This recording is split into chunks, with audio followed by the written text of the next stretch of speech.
네, 여러분, 밤사이 들어온 긴급 뉴스 함께 공유하겠습니다. 이미 많은 분이 이 뉴스를 보시고 지금 여기에 대한 뭐 음모가 있는 것 아닌가 이런 이제 의혹 제기를 하고 계시는 그런 뉴스인데요. 제가 생각해도 너무 끔찍하고 그 배우가 누군지 이게 우연의 일치인지 아니면 계획된 어떤 사고인지 매우 의혹이 불거지고 있는 그런 사건이다 할 수 있겠습니다. 이건 사고가 아니라 사건일 가능성이 있다 이런 생각이 듭니다. 네, 유동규 씨가 탄 승용차가 대형 트럭에 들이받쳤습니다. 그래서 180도 회전한 뒤에 분리대와 충돌을 하고 멈췄습니다. 다시 말씀드립니다. 어젯밤 9시쯤 아주 깜깜한 밤이죠. 유동규 씨가 탄 승용차가 대형 트럭에 들어받쳤습니다. 그리고 180도 회전한 뒤 분리대와 충돌을 했습니다. 유동규 씨는 구급차에 실려 병원에 후송됐고 현재 생명에는 지장이 없다 이렇게 되어 있습니다. 유동규 씨 모습 여러분 지금 보고 계십니다. 네, 대장동 개발 특혜 의혹의 핵심 증인 유동규 씨가 없으면은 지금 이 대장동 사건과 재판은 매우 장애에 부딪힐 가능성이 있는데요. 어, 대장동 개발 특혜 의혹의 핵심 증인입니다.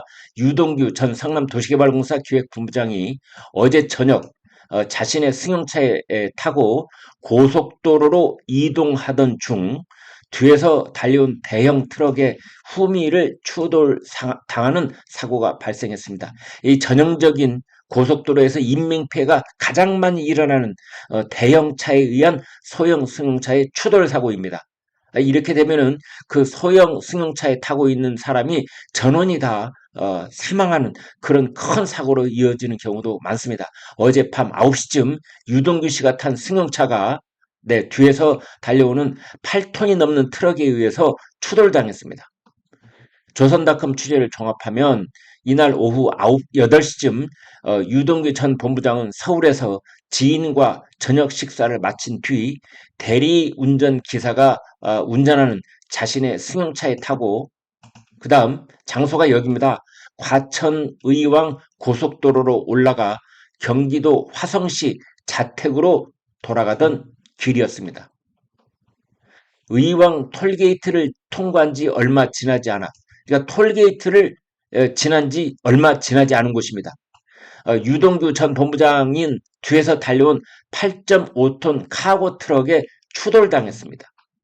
네, 3차로로 달리던 유동규 전 본부장의 차량은 그 충격으로 180도 회전하면서 1차로까지 튕겨쳐다가 중앙 분리대를 들이받은 뒤에야 멈췄습니다.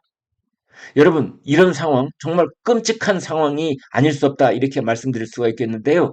만약 이 8.5톤 카고 트럭 말고 뒤따르던 다른 차량들이 있었다면 이건 100% 연쇄 추돌이 일어나는 사고인 겁니다.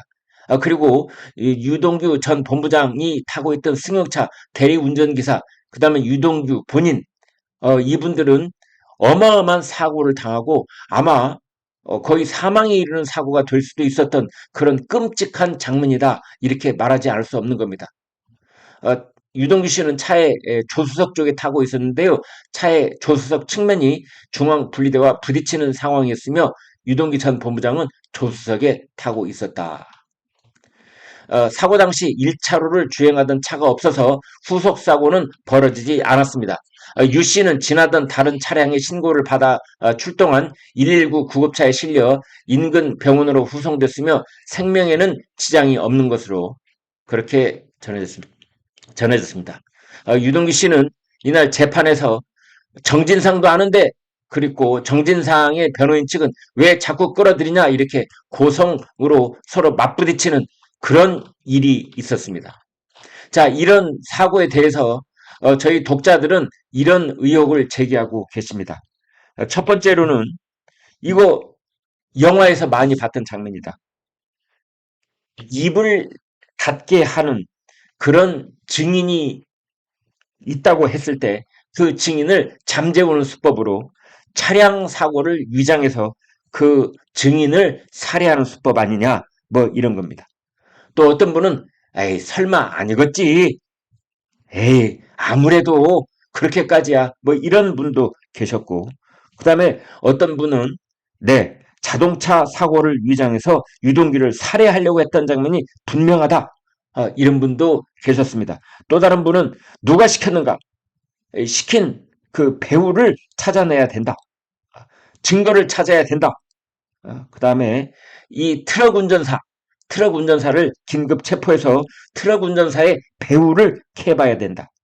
또 어떤 분은 톨게이트가 지나지 얼마 안 된 곳이어서 트럭 운전사가 졸았을 리는 없다. 뭐 이런 구체적인 정황에 관한 그 의혹까지도 제기하고 계십니다. 제가 봤을 때는 이것을 그 의혹의 그 한 자락을 말씀해 본다면 이건 유동규 씨가 사망했거나 이번처럼 기적적으로 살아났다면 이건 유동규 씨에 대한 경고의 의미가 있는 것 아니냐. 앞으로 재판 과정에서 유동규 씨의 입을 어, 그 이재명 더불어민주당 대표에게 불리한 증언을 할 수 없도록 또는 정진상에게 불리한 증언을 할 수 없도록 그렇게 경고의 의미에서 이런 사고를 일으킨 것이 아닌가 이런 생각도 해보는 것입니다. 네, 아무튼 지금 이 유동규 씨에 대한 경찰의 보호가 시급해졌다. 이렇게 말씀드릴 수가 있겠습니다. 네, 여기까지 하겠습니다. 고맙습니다.